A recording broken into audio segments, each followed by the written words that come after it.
Bismillahirrahmanirrahim. Assalamualaikum warahmatullahi wabarakatuh. Alhamdulillah, salatu wassalamu ala asrafil anbiya mursalin wa ala alihi washabihi ajma'in, amma ba'du. Kita berjumpa lagi kali ini di mata kuliah Sistem Security ya, atau keamanan sistem. Ini adalah mata kuliah pilihan di mana tidak semua mahasiswa diwajibkan untuk mengambil mata kuliah ini. Artinya, mata kuliah ini hanya diambil oleh Anda yang berminat di bidang kayak jaringan komputer dan keamanannya ya. Jadi saya harap Anda yang ada di sini di mata kuliah ini benar-benar serius untuk mengikuti mata kuliah ini karena ini adalah pilihan Anda. Oke, baik. Di pengantar kuliah ini saya akan sampaikan beberapa hal, mohon diperhatikan ya. Yang pertama, seperti biasa semua materi ajar saya ada di e-learning ya. Silahkan Anda akses e-learning Anda. Oke. Nah, di learning Anda itu sudah ada banyak mata kuliah yang harus Anda ikuti pada semester ini. Salah satunya adalah Sistem Security ya. Silahkan klik di mata kuliah kita Sistem Security. Di sini saya sudah menyiapkan beberapa hal ya. Kita lihat satu persatu ya. Nah, perhatikan di sini ada yang view. Nah, ini artinya wajib atau harus Anda lihat ya. Harus Anda download, harus Anda pelajari maksud saya. Oke, kita lihat dulu dari awal, dosen pengampu. Ini sekilas tentang saya. Silahkan Anda bisa menghubungi saya melalui email atau Telegram ID. Atau bisa mention saya aja di grup Telegram yang sudah saya siapkan. Oke, selanjutnya ada kontrak perkuliahan. Nah, ini mohon diperhatikan ya. Jadi model perkuliahan ini akan menggunakan full daring ya. Jadi di sini saya masih berkeyakinan bahwa student center learning itu adalah model perkuliahan yang sangat cocok untuk Anda ya. Jadi Anda sudah semester tua ya, semester lanjut. Jadi Anda sudah tidak seharusnya lagi disuapin ilmu ya. Anda harus mencari sendiri ilmu itu, Anda harus mendapatkan sendiri ilmu itu. Jadi kembali ke awalnya Anda kuliah dulu di kampus kita di UIN Malang, yaitu bagaimana Anda mendapatkan ilmu ya. Tugas saya di sini adalah membantu Anda dalam mendapatkan ilmu tersebut gitu ya. Jadi tetap di sini fokusnya adalah kepada diri Anda sendiri yang membutuhkan ilmu ini ya. Nah, ini tekniknya kalau yang di pendidikan namanya student center learning ya. Nah, di sini Anda wajib mempelajari materi yang sudah saya siapkan di e-learning secara mandiri ya. Kemudian Anda juga wajib mengumpulkan tugas-tugas yang akan saya siapkan di e-learning. Kemudian untuk presensi itu berdasarkan aktivitas Anda, yaitu dalam menjawab post-test atau diskusi atau tugas atau ujian yang saya siapkan di e-learning. Ya. Kemudian, nah ini yang menarik, Anda dimungkinkan untuk menyelesaikan mata kuliah ini lebih awal. Ya, jadi Anda boleh menyelesaikan dulu mata kuliah ini. Jadi mata kuliah ini saya desain bisa diselesaikan dalam waktu kurang lebih hanya 2 minggu saja. Itu bagi Anda yang fokus ya. Ini namanya self-paced learning ya. Silakan Anda klik di sini untuk mempelajari apa itu self-paced learning. Jadi intinya adalah Anda bisa belajar mata kuliah ini kapanpun Anda mau belajar. Jadi saya tidak ingin kuliah kita terbatasi oleh ruang dan waktu. Anda tengah malam ingin belajar, silahkan Anda belajar di sini. Anda pagi-pagi setelah subuh mau belajar, silahkan Anda belajar di sini. Kapanpun Anda mau belajar, silahkan Anda belajar di sini. Yang penting Anda belajar. Gitu ya, karena masing-masing dari kita memiliki model pembelajaran kita masing-masing. Oke. Kemudian aturan perkuliahan tetap harus ada ya, karena di sini kita konteksnya adalah ngomong kuliah. Ya. Semua materi saya siapkan di e-learning, silahkan diakses, silahkan dipelajari ya. Kemudian silahkan gunakan grup Telegram kelas. Ya, sudah saya siapkan, silahkan Anda bergabung di sana untuk berdiskusi terkait mata kuliah ini. Ada pertanyaan, silahkan Anda jawab tanyakan di sana. Dan bagi Anda yang tahu jawabannya, silahkan Anda jawab. Anda bantu teman Anda. Tidak harus menunggu saya. Ya. Kemudian nanti jika ada pertemuan offline di kelas, itu hanya digunakan untuk berdiskusi. Ya, jadi tidak ada pengajaran di sana, hanya diskusi. Tujuannya adalah untuk memperdalam, memperkuat pemahaman Anda terkait satu atau beberapa hal. Gitu. Jadi tetap Anda harus belajar dulu, silahkan Anda bingung dulu, Anda pelajari dulu, karena bingung itu adalah indikasi awal bahwa Anda nggak ngerti, ya. Karena nggak ngerti, maka Anda berusaha mencari tahu. Nah, gitu ya. Itu lebih baik daripada Anda tidak bingung sama sekali. Itu artinya Anda tidak mau tahu, ya.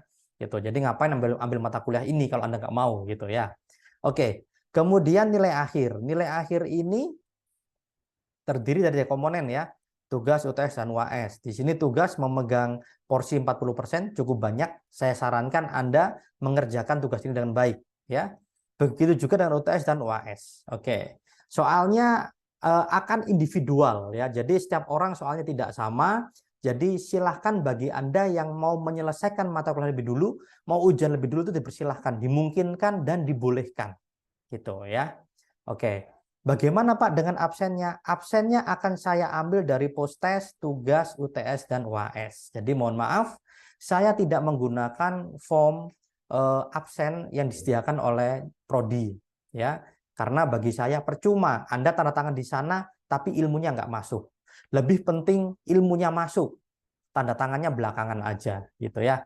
Jadi untuk presensinya saya akan ambil dari postes, tugas, UTS, dan UAS.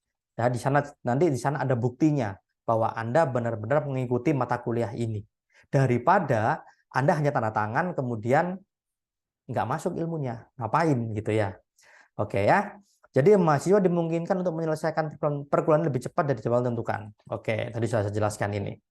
Oke, next selanjutnya sudah saya siapkan grup kelas. Silahkan Anda scan QR code ini atau Anda klik di link yang sudah saya siapkan ini dan Anda akan bergabung di grup kelas kita.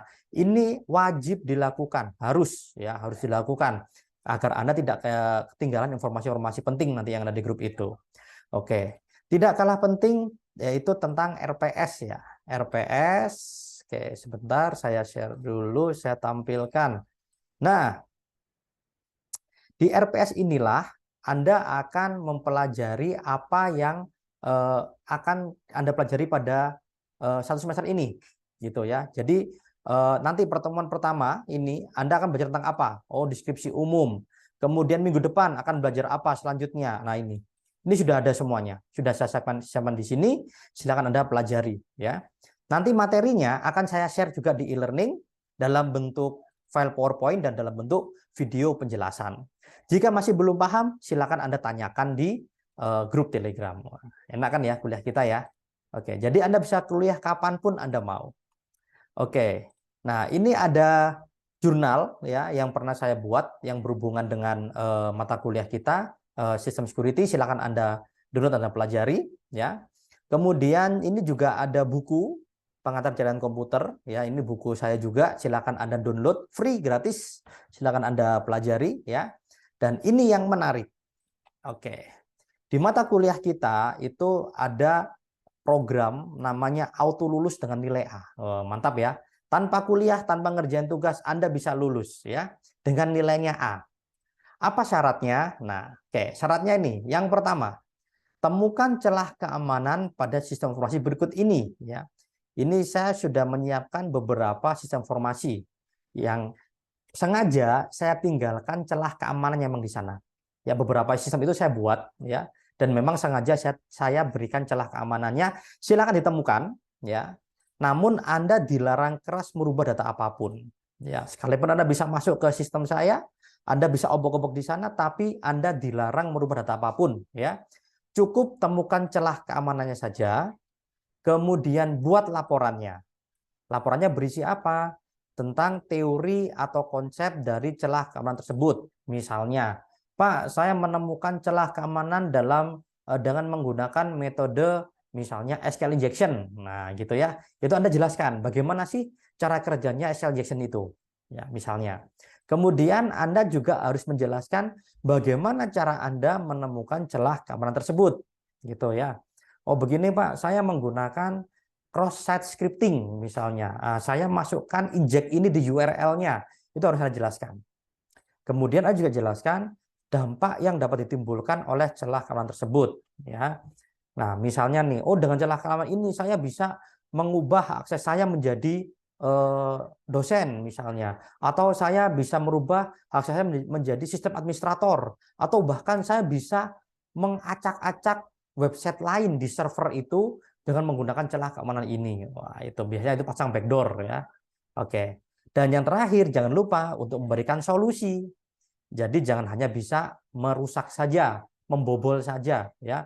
Tapi Anda harus bisa memberikan solusi. Oh, kalau Excel injection, Pak, solusinya itu seperti ini loh. Harusnya menggunakan teknik ini loh. Query-nya nggak boleh telanjang seperti ini loh. Harusnya dibeginikan dulu. Nah, itu ada solusinya, ya. Kemudian upload laporan Anda sebelum batas akhir UAS, gitu ya. Jadi ini challenge ini masih berlaku sebelum batas akhirnya UAS gitu ya. Jadi misalnya nih Anda udah mengerjakan tugas dan mengerjakan UTS, kemudian Anda menemukan celah gitu ya. Ya sudah, Anda nggak perlu lagi mengerjakan tugas selanjutnya dan nggak perlu lagi mengerjakan UAS. Anda nilainya akan langsung otomatis saya override, akan saya ubah semua menjadi nilainya A. Ya gitu ya, syaratnya ini ya. Pak, bagaimana jika saya menemukan celah keamanan tapi di website selain ini? Nah, itu ya. Nah, ini mohon maaf, itu di luar tanggung jawab saya. Tapi kalau Anda ingin membantu UIN, misalnya, Pak, saya menemukan celah di Siakat, Pak. Misalnya seperti itu ya. Anda ingin membantu UIN, silakan Anda buat laporannya. Akan saya teruskan kepada unit atau pihak yang berwajib. Dan kalau nggak salah sih yang kemarin-kemarin dapat reward dari mereka, gitu ya, dari PT-IPD, dari pengelola sistemnya. Itu kalau nggak salah yang kemarin mereka dapat rewardnya. Cuma rewardnya berupa apa, mereka nggak bilang sama saya. Jadi oke lah, silahkan Anda laporkan saja. Ya, cuman saya berikan izin untuk mencari istilahnya pen testing di website-website ini, di sistem-sistem ini, gitu ya. Karena bagaimanapun juga untuk melakukan pen testing atau Anda kenal dengan ethical hacker, itu yang pertama harus dimiliki adalah izin, gitu ya. Jadi Anda nggak boleh melakukan pen testing itu tanpa izin, itu ada undang-undangnya. Nanti kita bahas di materi kita, ada undang-undang ITE, ya. Gitu. Jadi sekali lagi saya berikan izin di website-website ini. Jika Anda menemukan celah keamanan di website ini yang tentunya itu tidak berizin, ya, itu yang pasti Anda bisa ditindak pidana, bisa ada hukumnya, ada undang-undangnya. Tapi jika Anda memiliki itikat baik, ya, nanti Anda akan saya bantu untuk melaporkan itu kepada pihak yang berwajib, sehingga Anda tidak dikenakan pidana, tapi Anda justru akan mendapatkan reward. Nah, seperti itu ya. Oke, ini silakan diupload di sini. Oke, itu sekilas tentang kuliah kita ya. Oke, selanjutnya silakan Anda akses materi-materi yang sudah saya sampaikan di sini. Nah, cuman ini ada prasyaratnya. Contoh, Anda tidak bisa mengakses materi ini atau topik ini ya tanpa Anda membaca atau mempelajari kontrak perkuliahan, kemudian RPS dan membuka grup kelas. Setelah 3 itu Anda lakukan, baru Anda bisa membuka topik ini. Begitu juga selanjutnya, Anda bisa membuka topik kedua setelah Anda menyelesaikan topik pertama. Nanti akan ada post testnya di sana. Jadi Anda kerjakan post test topik pertama, baru Anda bisa lanjut ke topik kedua. Anda kerjakan post test topik kedua, Anda bisa lanjut ke topik ketiga, dan seterusnya.